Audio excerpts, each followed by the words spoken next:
नमस्कार, मैं वैदिक ज्योतिष सीमा त्रिवेदी आपका स्वागत करते हैं। आज हम आपको कुंडली के 12 भावों में उन भावों में कौन कौन सी राशियां आती हैं और उनके ग्रह स्वामी कौन कौन से ये आपको बताने जा रहे हैं। अगर आप ज्योतिष में रुचि रखते हैं तो कृपया इस वीडियो में आप बने रहिएगा। ये अत्यंत उपयोगी साबित होगी आपके लिए। सबसे पहला भाव, इसको लग्न भाव कहते हैं।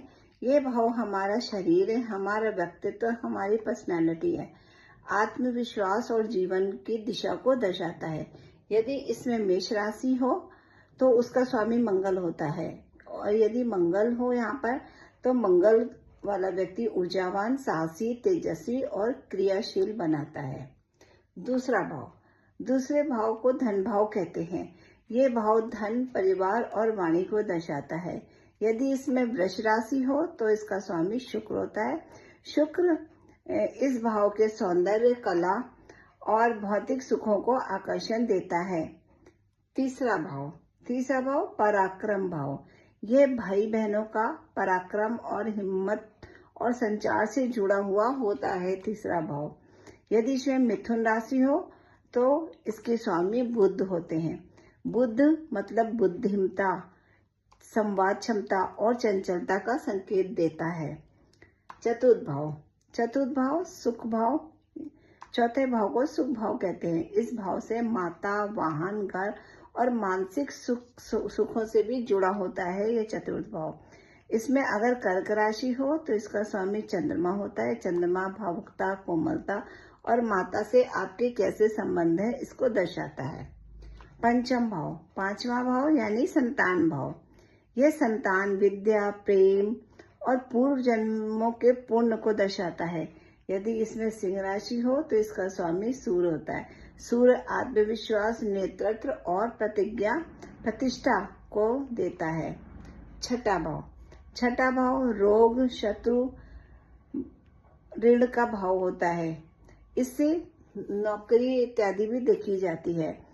और इसमें कन्या राशि हो तो इसका स्वामी बुध होता है। बुध इस भाव में व्यवहारिक सोच और विश्लेषण को शक्ति देता है। सप्तम भाव यानी कि विवाह भाव। यह जीवन साथी का भाव। विवाह, साझेदारी, समाज से जुड़ा होता है। इसमें तुला राशि हो तो इसके स्वामी शुक्र होते हैं। शुक्र प्रेम, संबंध और संतुलन का कारण होते हैं। अष्टम भाव यानी कि आयुष भाव। ये मृत्यु, रहस्य, बदलाव, अनुसंधान और हमारी जिंदगी में जितने उतार चढ़ाव, अचानक लाभ, अचानक नुकसान का भी यह भाव होता है। इसमें वृश्चिक राशि हो तो इसका स्वामी मंगल होता है।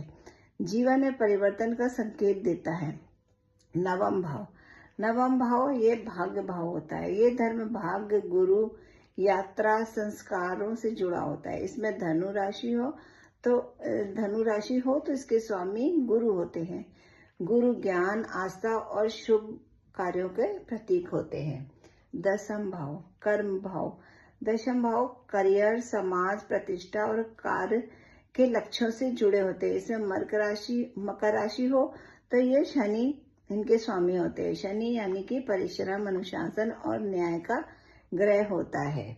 11वां भाव लाभ भाव। ये आय, लाभ, इच्छाओं की पूर्ति और बड़े भाई बहनों से जुड़ा होता है। इसमें कुंभ राशि हो तो इसके स्वामी शनि होते हैं। शनि भाव में स्थिर और दीर्घकालीन सफलता देते हैं।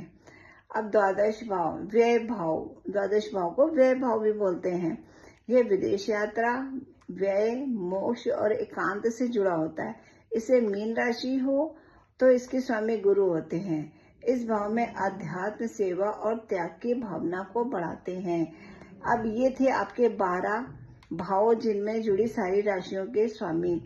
हर भाव जीवन को किसी न किसी विशेष पक्ष को दर्शाता है और इन्हीं से बनते हैं हमारे कर्म, हमारे स्वभाव और संकेत। अगर आपकी कुंडली में भी कोई समस्या हो, कोई विश्लेषण करवाना हो तो आप किसी अच्छे एस्ट्रोलॉजर से संपर्क करें। धन्यवाद।